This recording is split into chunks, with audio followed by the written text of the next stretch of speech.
Subscribe to Avas today. Click on the bell icon for latest national and international buzzing news.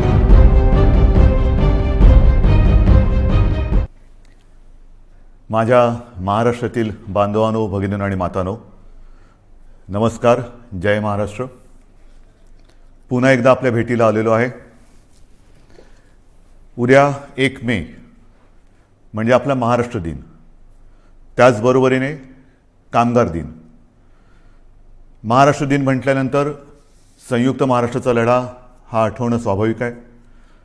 Mumbai महाराष्ट्राला आपण मिळवून घेतल्यानंतर 61 वर्षे उद्या पूर्ण होत आहेत. हा म्हणता हा काळ निघून गेला. पहिला प्रथम मी त्या सर्व वीरांना, ज्यांनी बलिदान देऊन, रक्त सांडून, लढ्यामध्ये भाग घेऊन, हाल अपेष्टा सोसून, त्याग करून मुंबई महाराष्ट्राला मिळवून दिली, त्या सर्व वीरांना नम्रपणे अभिवादन करतोय. कामगार दिन आहे. कामगार दिनाच्या सुद्धा सर्व माझ्या कामगार बांधवांना आणि भगिनींना शुभेच्छा देतोय.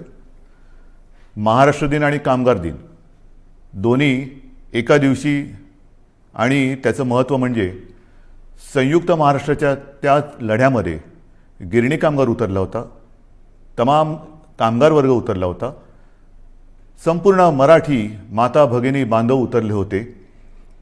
त्यांनी जर का तो लढा दिला नसता तर मुंबई महाराष्ट्राला मिळाली नसती. आणि म्हणून शेतकरी आणि कामगार ह्या दोघांचंही अत्यंत मोलाचं योगदान आपल्या या महाराष्ट्र दिनाच्या निमित्ताने आठवून, त्यांचं स्मरण करून त्या सर्वांना मानाचा मुजरा करणं हे आपलं कर्तव्य आहे. गेल्याही वर्षीचा 1 मे म्हणजे आपल्या महाराष्ट्र राज्याला 60 वर्षे झाली. यावर्षी 61 वर्षे झाली. दोन्ही महाराष्ट्राचे आपले हे दिवस आपल्याला, गेल्या वर्षी तर लॉकडाऊनच होता आणि याही वर्षी तसा काही फारसा फरक नाही आहे. हे काय आपल्या मागे दुष्टचक्र लागले काय कळत नाही आहे. आज मला आठवतोय तो 2010चा, ज्यावेळेला संयुक्त महाराष्ट्राला 50 वर्षे झाली होती, तो सुवर्ण महोत्सवी महाराष्ट्र दिन. आपल्यापैकी अनेक जण आले असतील. बांद्रा कुर्ला कॉम्प्लेक्सला लाखो लोक जमली होती. स्वतः शिवसेना प्रमुख होते, आपले बाबासाहेब पुरंदरे होते, संपूर्ण मंगेशकर कुटुंबीय होतं, आणि लता दिदींनी ती पुन्हा एकदा आठवण जागवली होती. बहु असो तो सुंदर, जे गीत त्यांनी त्यावेळेला जवाहरलालजींच्या समोर गायलं होतं, त्यांनी त्या आठवणी पुन्हा जाग्या करून दिल्या. आणि तो सुवर्ण महोत्सव, तो सुवर्ण क्षण आज सुद्धा माझ्या डोळ्यासमोर आहे. ठीक आहे, हाही काळ जाईल आणि पुन्हा एकदा तो सुवर्ण दिन आपण त्याच सोन्याच्या झळाळीने साजरा करू शकू, नव्हे तो करूच, हा मला आत्मविश्वास आहे. साधारणतः आता आपण लॉकडाऊन सदृश्य निर्बंध घालून गेले काही दिवस, मी काही दिवस मोजत बसलेलो नाही आहे, पण झालेले आहेत. लॉकडाऊनसारखं तुम्ही बंधनं आम्हाला टाकली, मग नेमकं झालं काय, केलं काय? कालच आपल्या माननीय उच्च न्यायालयाने आपल्या ॲडव्होकेट जनरल साहेबांना विचारलेलं आहे की जी काही बंधनं आज लावलेली आहेत त्याहीपेक्षा अधिक कडक, म्हणजे जसं गेल्या वर्षी लावला होता तसा कडक लॉकडाऊन लावण्याची आवश्यकता आहे का, हे तुम्ही सरकारला विचारा. मी आपल्याला विचारतोय.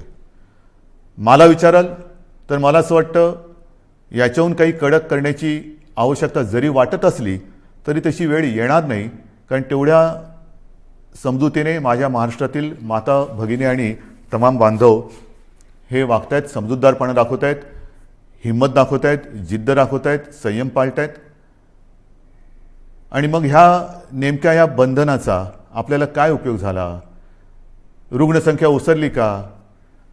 ओसरली नाही.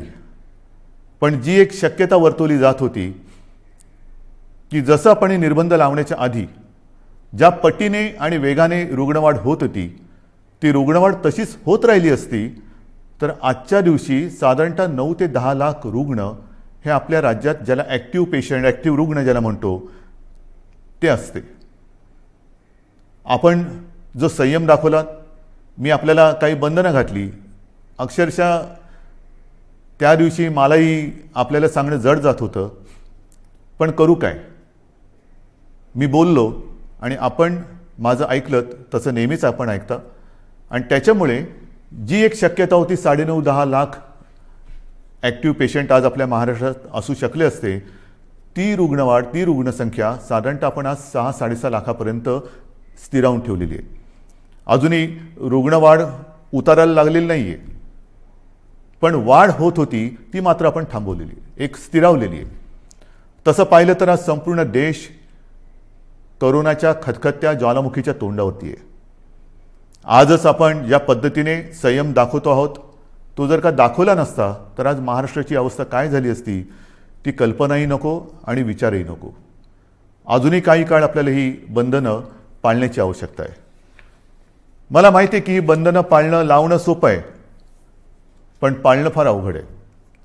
मी गेल्याही वेळेला म्हटलं होतं की नाईलाजाने आपली रोजी ही मंदावेल, पण मी रोटी थांबू देणार नाही. दुसरा एक प्रश्न असा येतो की काही जणांना असं वाटतं की इतरांनी काय काय केले त्याच्याप्रमाणे आपण केलं पाहिजे, केंद्राने काय केले त्याच्याप्रमाणे आपण केलं पाहिजे. असू शकतं, वाटू शकतं, वाटणं स्वाभाविक आहे. आणि कोणी खरंच आपल्याहून काही चांगल्या गोष्टी केल्या असतील तर त्यांचं अनुकरण करायला मला कधीही कमीपणा वाटणार नाही. जर का ते अनुकरण करून माझ्या राज्याचं हित त्याच्यात साधलं जात असेल तर मी कोणाचंही अनुकरण करायला तयार आहे. मात्र हा सल्ला देताना खरंच आपल्या सरकारने काय केलेलं आहे हे सुद्धा आपण जाणून घेणं फार गरजेचं आहे, फार महत्त्वाचं आहे.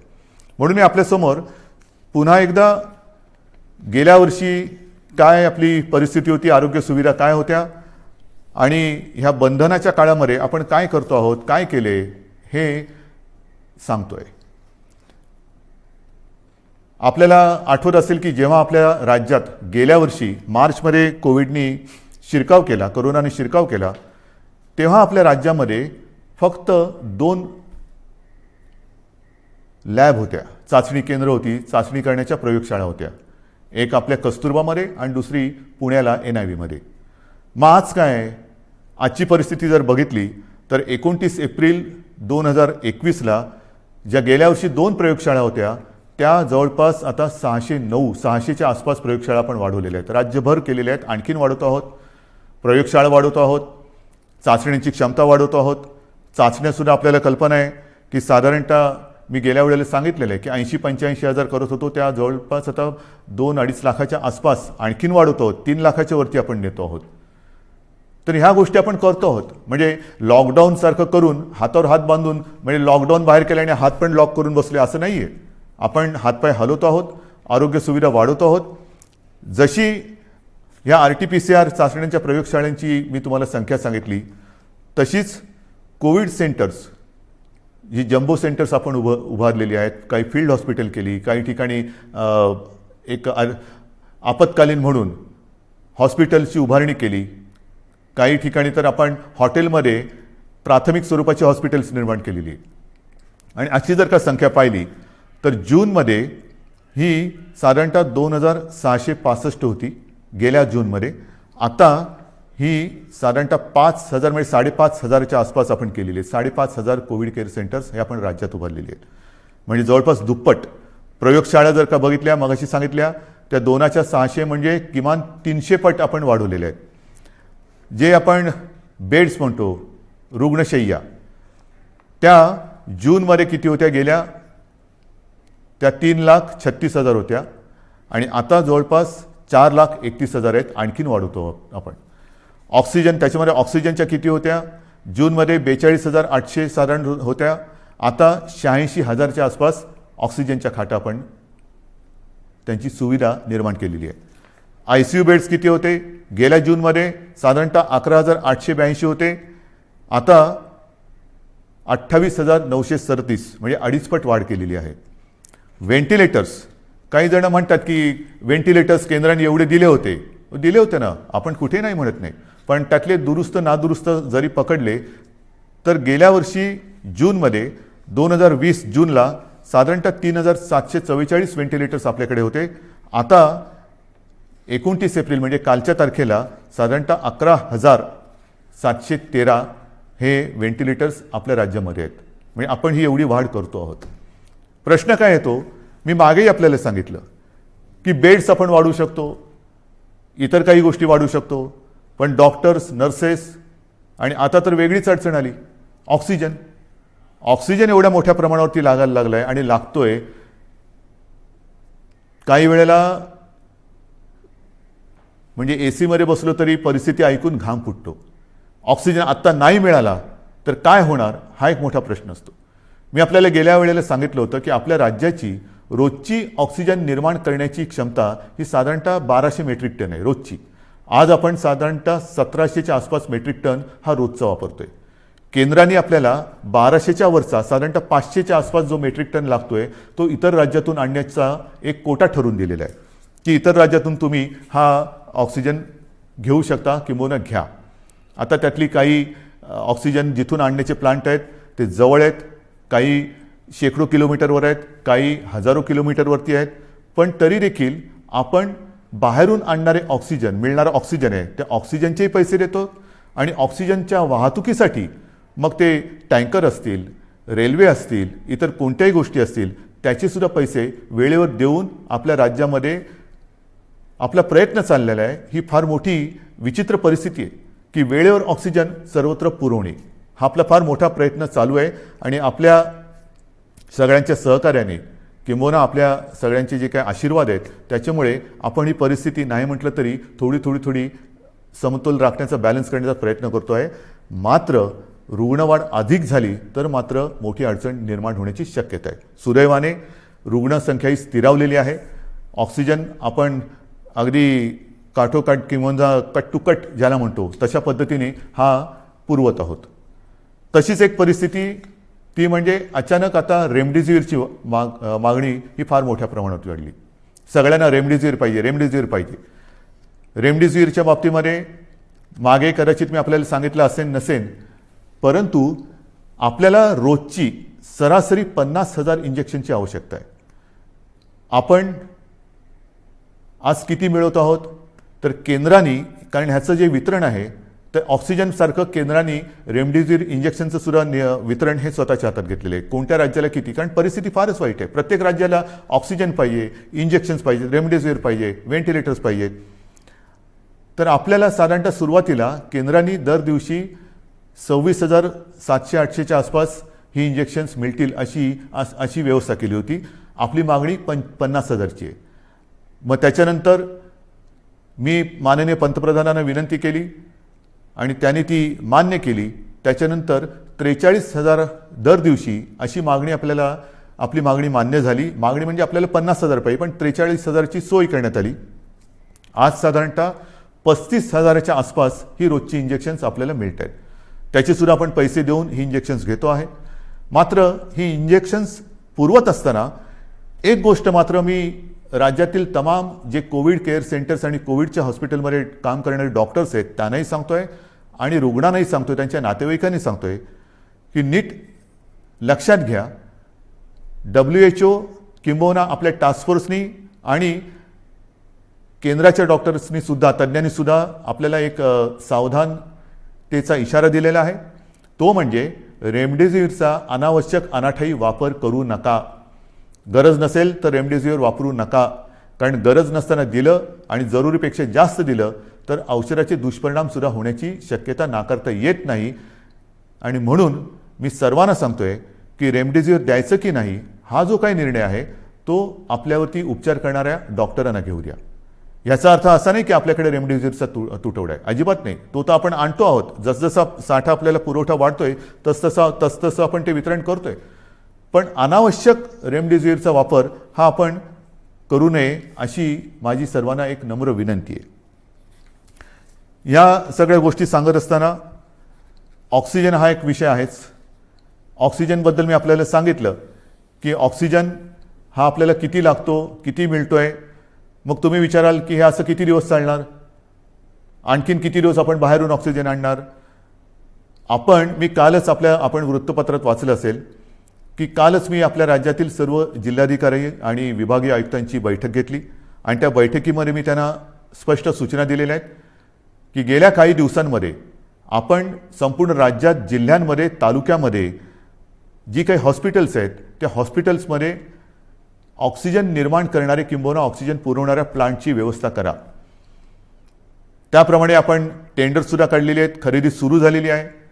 एक गोष्ट लक्षात घ्यायला पाहिजे की एखादी गोष्ट प्लांट उभा करायचा असेल तर तो प्लांट त्याच्या उभारणीसाठी नाही म्हटलं तर एक 15-20 दिवस हे लागतात आणि तो कार्यान्वित करण्यासाठी एक साधारणतः 20-25 दिवस काळ हा लागू शकतो. म्हणजेच काय की काही ठिकाणी आपण काम सुरू केलेलं आहे, येत्या काही दिवसामध्ये हे सगळे प्लांट्स आपले सुरू होतील आणि त्याच्यानंतर मात्र मला खात्री आहे एकतर वेळ तशी येणार नाही, पण कोविडची जर का तिसरी लाट जरी आली तरी ऑक्सिजन आपल्याला कुठेही कमी पडू द्यायचा नाही. ही एक आपण तयारी केलेली आहे. त्याचं फळ हे त्यावेळेला नक्की मिळेल, पण ती वेळ येऊ नये ही माझी एक प्रार्थना आहे. आपल्याला सर्वांना माहिती आहे की याच्यामध्ये काय काय करावं लागतं. आता ताबडतोबीने काय करायचं, तर काही ठिकाणी आपण हाही एक प्रयत्न केलेला आहे आणि करतो आहोत की लिक्विड ऑक्सिजन हा त्याची ने-आण करता येऊ शकते, पण गॅस ऑक्सिजन त्याची ने-आण करता येणं हे शक्य नसतं. मग काय करायचं, तर जिथे जिथे हा गॅस ऑक्सिजन उपलब्ध आहे तो वाहून नेता येणं शक्य नसल्याने आपण त्याच्या बाजूला कोविड केअर सेंटर टाकतो आहोत.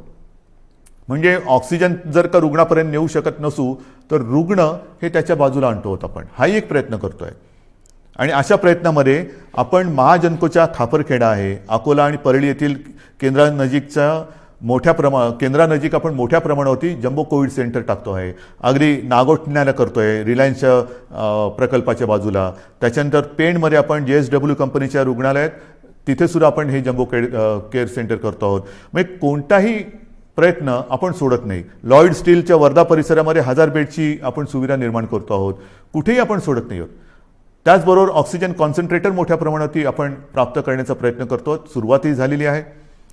सुमारे 350 PSA ऑक्सिजन प्लांट 350 त्याच्यात 10 सुमारे केंद्राने दिलेले आहेत. एक 10च्या आसपास हे प्लांट आपल्याला केंद्र सरकारने दिलेत, पण राज्य सरकार आपल्या माध्यमातून आपल्या खर्चाने सुमारे 350 PSA ऑक्सिजन प्लांट हे लावतो आहोत आणि येत्या काही दिवसात हे कार्यान्वित होतील. चाचण्यांची सुद्धा मी तुम्हाला परिस्थिती सांगितलेली आहे की रोज सुमारे 2.5 लाख चाचण्या आपण करतो आहोत. त्या आणखीन 3 लाखाच्या वरती आपण जाणार आहोत. याच्यामध्ये सुद्धा सुमारे 60% आसपास 60 ते 70% या RT-PCR आहेत आणि उरलेल्या ह्या रॅपिड अँटीजेन टेस्ट आहेत. म्हणजे आपण सर्वतोपरी प्रयत्न करतो. पण होतंय काय की काही वेळेला ह्या सगळ्या गोष्टी करत असताना गेलं वर्ष हे एवढं ताणतणावाचं गेलेलं आहे आणि तो ताणतणाव कमी होण्याच्या ऐवजी आणखीन वाढलेला आहे. म्हणजे गेलं वर्षभर आपली संपूर्ण आरोग्य यंत्रणा, मग ती आपली डॉक्टर्स वगैरे सगळी मंडळी आली आणि यंत्रसामुग्रीसुद्धा ही एक क्षणसुद्धा उसंत न घेता ही चालते. मग ते ऑक्सिजन प्लांट चालू आहेत, AC चालू आहेत, व्हेंटिलेटर चालू आहेत, सगळ्याच काही गोष्टी चालू आहेत आणि ह्या सगळ्या गोष्टी त्यासुद्धा ताण किती सहन करणार. मग आपण पाहिलं असाल की गेल्या काही दिवसामध्ये काही ठिकाणी दुर्घटना घडत आहेत. नाशिकला ऑक्सिजन प्लांटमध्ये लिकेज झालं, त्याच्यानंतर विरारच्या इकडे AC ब्लास्ट झाला, तिकडे ऑक्सिजन होता, त्यांनी एवढा भडका घेतला की हालचाल करायला वेळ मिळाली नाही. अशा काही दुर्घटना ह्या घडताना दिसत आहेत. आणि मग पंचायत अशी होते की स्वतःच्या जीवाचा विचार न करता जीवावर उदार होऊन जे सगळे आपले कर्मचारी आहेत, डॉक्टर्स, नर्सेस, वॉर्ड बॉयज सगळे हे हताश होऊन जातात. म्हणजे मी नाशिकची दुर्घटना झाल्यानंतर दुसऱ्या दिवशी तिथल्या सर्व कर्मचाऱ्यांशी झूम कॉन्फरन्स केली. अक्षरशः तुम्हाला सांगतो काही जण माझ्याशी बोलताना रडायला लागले होते की आम्हाला बघवत नव्हतं ते दृश्य की समोर ज्यांच्यासाठी आम्ही पूर्ण आटोकाट प्रयत्न करून जीव वाचवण्याचा प्रयत्न करतो ते रुग्ण ऑक्सिजनची गळती झाल्यामुळे तळमळताना आम्हाला पाहवत नव्हतं. काय करू शकतो. ह्या अशा दुर्घटना. त्याच्यानंतर परभणीमध्ये ऑक्सिजनच्या लाईनवरतीच तिकडे वादळी वारं सुटलं आणि ऑक्सिजनच्या लाईनवरतीच झाडाची फांदी पडली. दुर्घटना झाली नाही हे नशीब, पण अशा काही अकल्पित घटना ह्यासुद्धा घडत आहेत. आणि म्हणून मी याही सूचना दिलेल्या आहेत.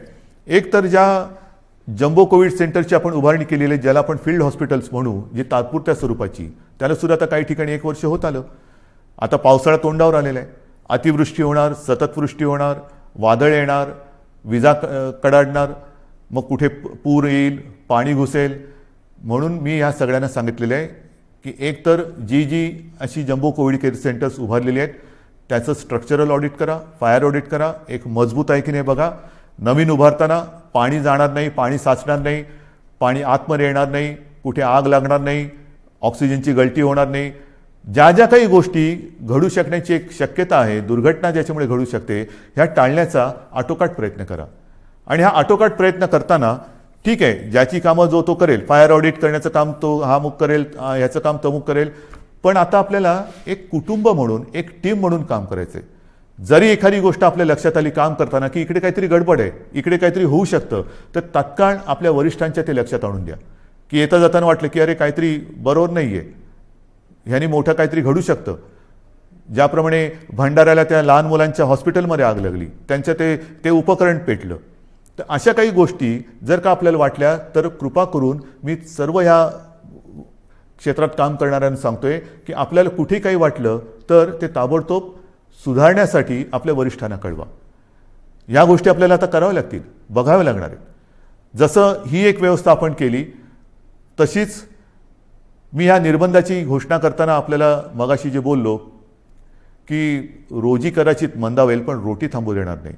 आणि मग या निर्बंधाच्या काळासाठी आपण सुमारे 5,500 कोटी, सुमारे 5,500 कोटी एवढ्या रकमेचं एक प्रचलित शब्द आहे पॅकेज, एक पॅकेज जाहीर केलं. मग पॅकेज जाहीर केलं, पुढे काय झालं? जाहीर केल्यानंतर तसंच झालं का नुसतं जाहीर केलं आणि थांबलं? नाही आहे, तसं नाही आहे. आपल्याला कल्पना आहे की सुरुवातीला आपण जी शिवभोजन थाळी 10 रुपयात सुरू केली गोरगरिबांचं पोट भरायला, ती या कोविड काळामध्ये गेले वर्षभर 5 रुपयांनी केली होती. आता पुढचे 2 महिने आपण ती मोफत देतो आहोत.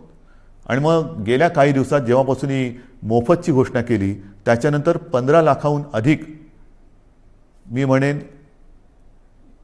आपल्या नागरिकांना ज्यांचं अन्न किंवा ज्यांचं जेवण ह्या शिवभोजनवरती आहे त्यांना आपण त्याचा नाही म्हटलं तरी एक लाभ देऊ शकलो. किमान 15 लाखाहून अधिक नागरिकांना ह्याचा एक शिवभोजनचा त्यांनी स्वाद घेतलेला आहे.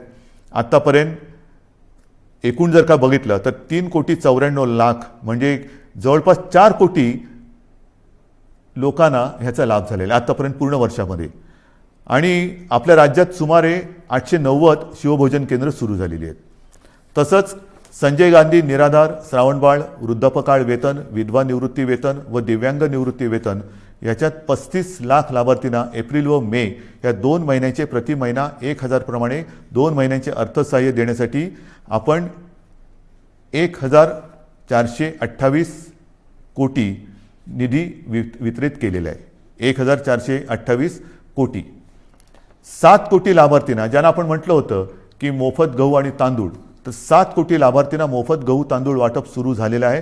त्याच्यात सुमारे 6,240 मेट्रिक टन गहू आणि 4,817 मेट्रिक टन तांदूळ हा आतापर्यंत वितरित केला गेलेला आहे. महाराष्ट्रामध्ये इमारत व इतर बांधकाम कामगार आहेत, त्या कामगार मंडळाच्या स्वतःच्या निधीमधून प्रत्येकी 1,500 रुपये अर्थसहाय्य करण्याची आपण घोषणा केली होती. आत्तापर्यंत 13 लाखापैकी सुमारे 9,17,000 कामगारांच्या खात्यात त्यांच्या पैसे जमा झालेले आहेत. घरेलू कामगारांसाठी कल्याणकारी सहाय्य देण्यासाठी 50 कोटी रुपये निधी वितरित झालेला आहे. नगर विकास विभागाकडून फेरीवाल्यांसाठी सुद्धा जी एक आपण योजना जाहीर केलेली आहे, 1,500 रुपये जी फेरीवाल्यांना आपण आर्थिक मदत करतोय नोंदणीकृत, त्याची सुद्धा कार्यवाही सुरू झालेली आहे. आदिवासी कुटुंबांना साधारणतः 11.5 लाख लाभार्थी आहेत. त्याच्यामध्ये त्यांना प्रति कुटुंब 2,000 हे आपण खावटी चा लाभ जो देण्याची योजना जाहीर केली त्याच्यात सुद्धा कार्यवाही सुरू झालेली आहे. म्हणजे आपण कुठेही गप्प बसलेलो नाही आहोत. ऑक्सिजन करतोय, रेमडेसिवीर मिळवतोय, रुग्णसंख्या लक्षात घेऊन सुविधा वाढवतो आहोत. जी मदत केलेली आहे जाहीर त्याची सुद्धा आपण अंमलबजावणी करतो. कुठेही आपण कमी पडत नाही आणि ते कमी पडू देणार नाही. त्याचप्रमाणे जो जगाचा अनुभव आहे त्या जगाच्या अनुभवापासून आपण वेगळा अनुभव घेऊ शकणार नाही याची आपल्याला सर्वांना कल्पना आहे. म्हणजे काय की संपूर्ण जगात लाटांमागून लाटा येत आहेत. पहिली लाट झाली, दुसरी लाट झाली, तिसरी लाट, चौथी लाट. किती लाटा येणार, आपल्यावरती किती प्रयत्न आपण कसोशीने करतोय, त्याच्यावरती ते अवलंबून राहणार आहे. पहिली लाट येऊन गेली, दुसरी लाट ही आत्ता आपण अनुभवतो आहोत. ब्रिटननी दुसरी लाट अनुभवलेली आहे, आता तिकडे थोडी शांतता आलेली आहे. पण तिसरी लाट येणारच नाही असं कोणी खात्रीपूर्वक सांगू शकत नाही. किंबहुना आता तज्ज्ञ म्हणायला लागलेले आहेत की तिसरी लाट ही सुद्धा येणार आहे. मग आत्तापासून आपण तिसऱ्या लाटेच्याही संकटाला तोंड देण्याची तयारी ही सुरू केलेली आहे. हे आता आपण ऑक्सिजन वगैरे जे काही वाढवत आहोत त्याला कदाचित आणखीन 8-15 दिवस लागतील. पण तिसरी लाट आली तरी देखील त्याचे एवढे घातक आणि गंभीर परिणाम महाराष्ट्रावरती होऊ द्यायचे नाहीत या निश्चयाने आपलं सरकार आता कंबर कसून मैदानात उतरलेलं आहे. तसं ते उतरलेलं होतंच. पण झालं काय की दुसरी लाट येण्याची अपेक्षा होती, साधारणतः ती येईल अशी एक अपेक्षा होती. पण एवढ्या मोठ्या प्रमाणावरती येईल अशी कोणाचीच अपेक्षा नव्हती. देशात कोणाचीच तशी तयारी नव्हती आणि ती आली. आता तिसरी लाट आल्यानंतर जर का पुन्हा थोडीफार निर्बंध लावण्याची आवश्यकता वाटली तरी देखील अर्थचक्र थांबता कामा नये. म्हणून आपल्याला कल्पना आहे, मी गेल्या महिन्यात एकदा दोनदा आपल्या राज्यातील प्रमुख उद्योजकांशी बोललेलो आहे.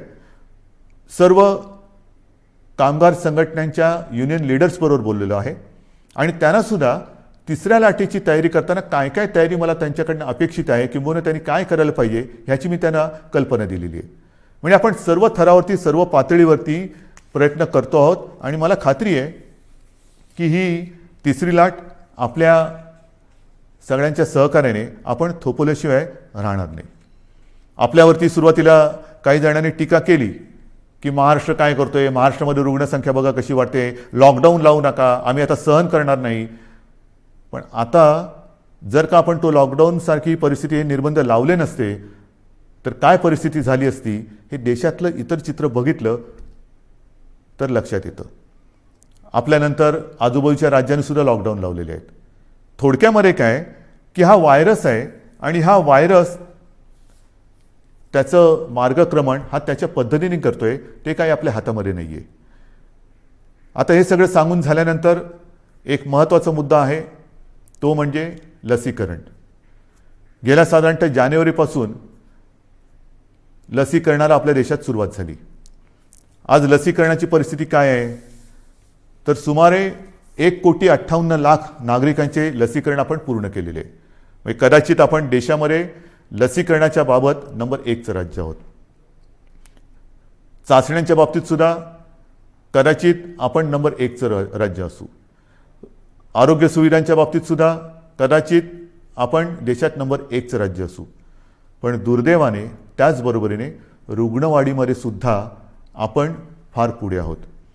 आणि मग ही परिस्थिती लक्षात घेतल्यानंतर आपण जे काय आता ठरवलेलं आहे, कारण आपल्या 2 विनंत्या माननीय पंतप्रधानांनी मान्य केल्या.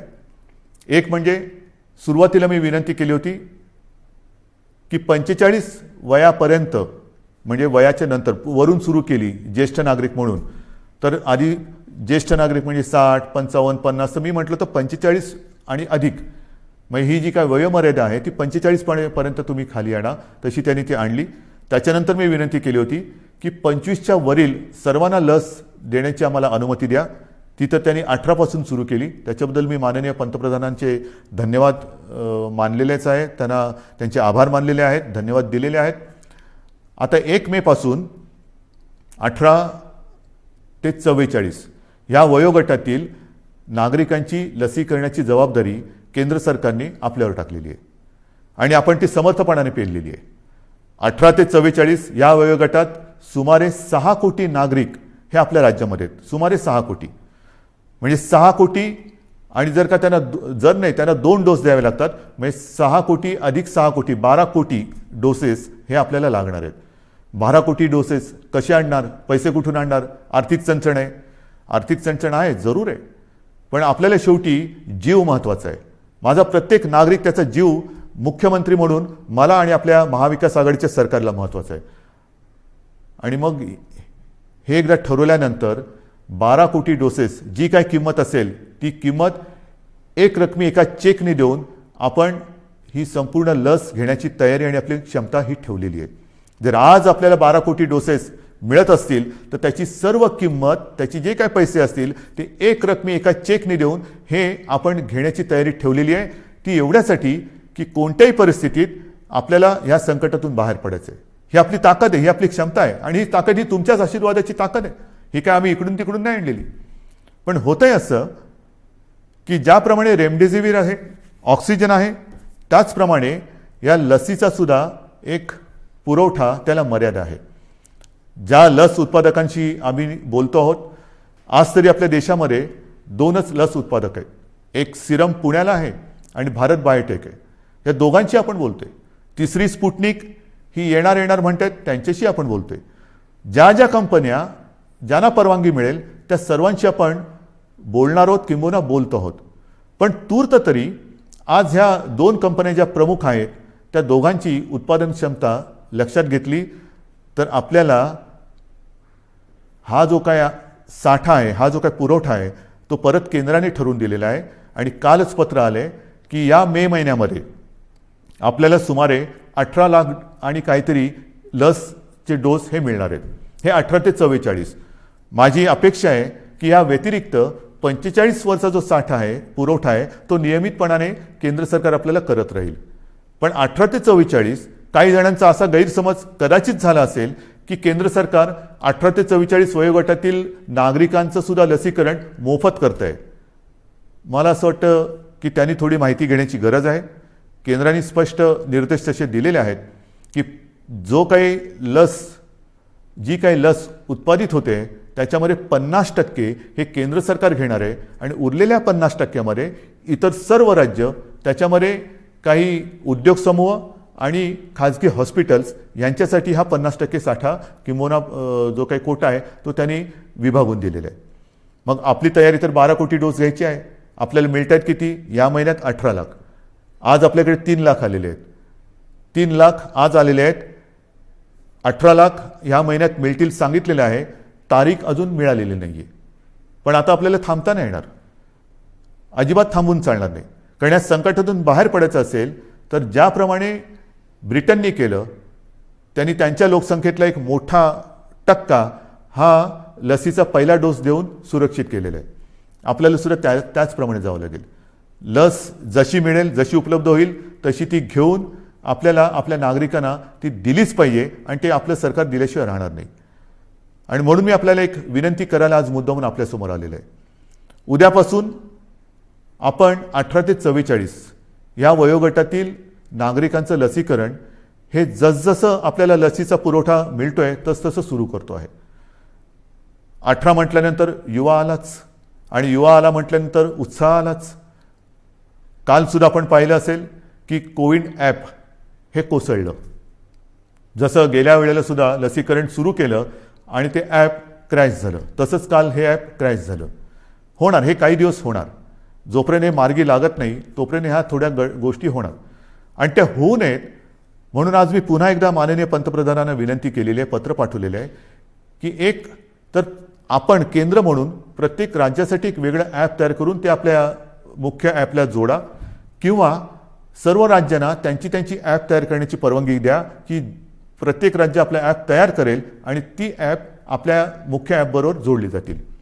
आता हे झालं तर सुविधा अधिक वाढेल, लसीकरण त्याचं नोंदणी हे अधिक सुरळीत होईल. परंतु हे जोपर्यंत होत नाही तोपर्यंत आज जसं आपण संयम दाखवत आहात तसाच संयम हा उद्यापासून आपल्याला दाखवावा लागेल. ॲपवरती नोंदणी करून ज्यांचं लसीकरण जिथे जिथे असेल त्यांना त्याच्याप्रमाणे माहिती मिळेल की कुठे आपण जायचं आहे, कधी जायचं आहे हे आपल्याला त्या ॲपवरनं कळेल आणि त्याचप्रमाणे आपण त्या केंद्रावरती जा. महत्त्वाची सूचना आहे ही. ह्याचं कारण असं की आपण फोटो बघतो आहोत. लसीचा पुरवठा फार मर्यादित आहे. लस उत्पादन हे आज मर्यादित क्षमतेमध्ये होत आहे. साधारणतः जून जुलैपासून ही क्षमता वाढेल अशी आपल्याला माहिती मिळालेली आहे आणि तोपर्यंत लसीकरण केंद्रावरती गर्दी करणं हे हितावह नाही आहे. कारण जी झुंबड तिकडे उडताना दिसते, मी साहजिक आहे, मी समजू शकतो. आपल्याला सर्वांनाच बंधनाचा नाही म्हटलं तरी उभं आलेलं आहे, कंटाळा आलेला आहे आणि ज्या बातम्या आपण पाहतो आहोत, बघतो आहोत, त्या बघितल्यानंतर मन सुन्न होऊन जातं, विषण्ण होऊन जातं की काय चाललेलं आहे, कसं करायचं, काय म्हणजे नाही म्हटलं तरी या कोविडची दहशत आहे. तर त्या दहशतीतून बाहेर पडण्यासाठी, भीतीतून बाहेर पडण्यासाठी लसीकरण केंद्रावरती गर्दी करून काही होणार नाही. आपल्याकडे लसीचा साठा ज्याप्रमाणे येतोय त्याचप्रमाणे तो दिला जाणार आहे. एक लक्षात घ्या, उद्यापासून 18 ते 44 या वयोगटातील नागरिकांचं लसीकरण जे सुरू होतंय, उद्या पहिली लस दिली जाणार आहे, शेवटची नाही.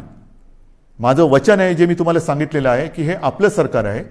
18 ते 44 वयोगटातील नागरिकांची जबाबदारी जी लसीकरणाची केंद्राने राज्यावरती दिलेली आहे ती पूर्णपणे पेलायला आपलं सरकार समर्थ आहे. त्याची तयारी ही आपण पूर्ण केलेली आहे. 18 ते 44 आणि त्याच्यानंतर केंद्राकडून जो काही पुरवठा येतोय 45 आणि अधिक, ह्या दोन्ही म्हणजे तमाम सर्व वयोगटातील 18 पासून पुढे नागरिकांच्या लसीकरणाची सोय हे आपण करतो आहोत. सुरुवातीला थोडीशी एक ती शिस्त येईपर्यंत आपल्याला वाटेल की गोंधळ उडतोय, पण तो गोंधळ उडू नये म्हणून कुठेही गर्दी करू नका. काही ठिकाणी मला तर आता अशी भीती वाटायला लागलेली आहे की ही लसीकरण केंद्रसुद्धा लसीकरण केंद्राच्या ऐवजी कोविड प्रसारक मंडळं होतात की काय. तर तसं कृपा करून करू नका, कारण आपण इतरांना सर्वांना शिस्त लावतोय की हे बाजारपेठामध्ये शिस्त पाहिजे, इकडे शिस्त पाहिजे, तिकडे शिस्त पाहिजे, आणि मग जिथे लसीकरण करतोय तिकडेच जर का शिस्त नसेल तर सगळं मुसळ केरामध्ये जाईल. म्हणून मी हात जोडून आपल्याला नम्र विनंती करतोय की उद्यापासून जसजशी आपल्याला ही लस उपलब्ध होत जाईल तसतशी आपण ही संख्या वाढवत जाणार आहोत. तूर्त आज आपल्याकडे 3 लाख लसी आलेल्या आहेत 18 ते 44 वयोगटातील नागरिकांसाठी. त्याचं वितरण हे साधारणतः रुग्णसंख्या आणि लोकसंख्येच्या प्रमाणात केलं गेलेलं आहे. 3 लाख लसी हे फार म्हटलं तर त्रुटकच आहे, कारण काल परवाकडेच आपण 5 लाख डोस एका दिवसात दिलेले आहेत. 5 लाख डोस एका दिवसात. आपली क्षमता ही आपण 10 लाखापर्यंत पण नेऊ शकू. जर का आपल्याला 1.5-2 कोटी किंबहुना त्याहून अधिक डोस जर का मिळत गेले महिन्याचे, तर आपण दिवस रात्र मेहनत करू आणि लवकरात लवकर महाराष्ट्र या संकटातून बाहेर काढू. ही झाली आपली क्षमता, पण मर्यादा ही येणाऱ्या पुरवठ्यावरती अवलंबून आहे. आणि म्हणून मला असं वाटतं कुठेही गोंधळ गडबड करू नका, घाई करू नका. आपल्याला सर्वांना म्हणजे 18 पासून सर्व या सगळ्यांचं लसीकरण हे सरकार करणार आहे. पुन्हा एकदा सांगतो, कोणाचाही गैरसमज होण्याची आवश्यकता नाही. 18 ते 44 वयोगटातील सुमारे 6 कोटी नागरिकांच्या लसीकरणासाठी जे 12 कोटी डोस आपल्याला आवश्यक आहेत ते एक रकमी चेकने खरेदी करण्याची तयारी आपल्या सरकारची आहे. मी आपल्या माध्यमातून आपल्या साक्षीने आपल्याकरता केंद्राला पुन्हा एकदा विनंती करतो आहे की आमची तयारी पूर्ण आहे. कृपा करून आपण ह्यामध्ये लक्ष घालून आम्हाला लवकरात लवकर जास्तीत जास्त लसचा पुरवठा उपलब्ध करून दिलात, लसचा साठा उपलब्ध करून दिलात, तर महाराष्ट्र हे नेहमी चांगल्या बाबतीमध्ये नंबर 1 वर राहिलेलं आहे. लसीकरणामध्ये सुद्धा आज सुद्धा नंबर 1 वर आहे. लवकरात लवकर आम्ही ह्या कोविडच्या संकटावरती मात करून दाखवल्याशिवाय राहणार नाही, हा आत्मविश्वास मला आहे. आणि म्हणून बांधवांनो, भगिनींनो आणि मातांनो, जे सहकार्य आजपर्यंत आपण मला केलं, ज्या माझ्या शब्दावरती आपण विश्वास ठेवला, मध्ये आपल्याला काही जणांनी भडकवण्याचा प्रयत्न केला, मला त्याच्याबद्दल काही म्हणायचं नाही आहे. कारण ह्या आपल्या संवादामध्ये मी कधीही कुठेही राजकारण आणणार नाही. राजकारण मी जाहीर सभेमध्ये जरूर करेन. जे कोणी गैरसमज पसरवत असतील त्यांच्यासाठी मी जाहीर सभा जरूर घेईन, पण जाहीर सभा घेण्याची आज वेळ नाही आहे. कुठेही सभा समारंभ हे आपल्याला करता कामा नये. जशा जाहीर सभा करता कामा नये, तशीच आणखीन एक गोष्ट की येत्या महिन्यामध्ये लग्न समारंभ त्याचे मुहूर्त खूप आहेत. बघा ना, पंचांग काढून बघा, तुमच्या मनात पण असेल की आता होणार कसं, तर त्याही बाबतीमध्ये आपल्याला नाईलाज म्हणून 25 जणांची मर्यादा टाकलेली आहे. आता काही जणांनी म्हटलं 2 तासात कसं होणार, आता करू काय. नाही तर काही जण मी हेही बघितलेले आहे की 25 जणांची मर्यादा आहे ना, दर 15 मिनिटाला 25. तसं नाही. म्हणून नाईलाज आहे आपला. थोडंसं ह्या परिस्थितीचं गांभीर्य सगळ्यांनीच लक्षात घेण्याची आवश्यकता आहे. तसं ते आपण घेतलेलं आहे. मग लग्न समारंभ असेल, धार्मिक, राजकीय, सामाजिक कोणतेही कार्यक्रम, त्याला आपण बंधनं घातलेली आहेत. इतर कार्यक्रमांतर आपण बंदीच घातलेली आहे. तर माझी पुन्हा एकदा विनंती आहे की लग्न समारंभसुद्धा आपण शिस्तीने थोडेसे पार पाडा. उत्साहाला थोडंसं आपल्याला बंधन घालावं लागेल, उत्साहाला मुरड घालावी लागेल. ती जर का घातली तर लवकरात लवकर आपण ह्या संकटातून मोकळे होऊ.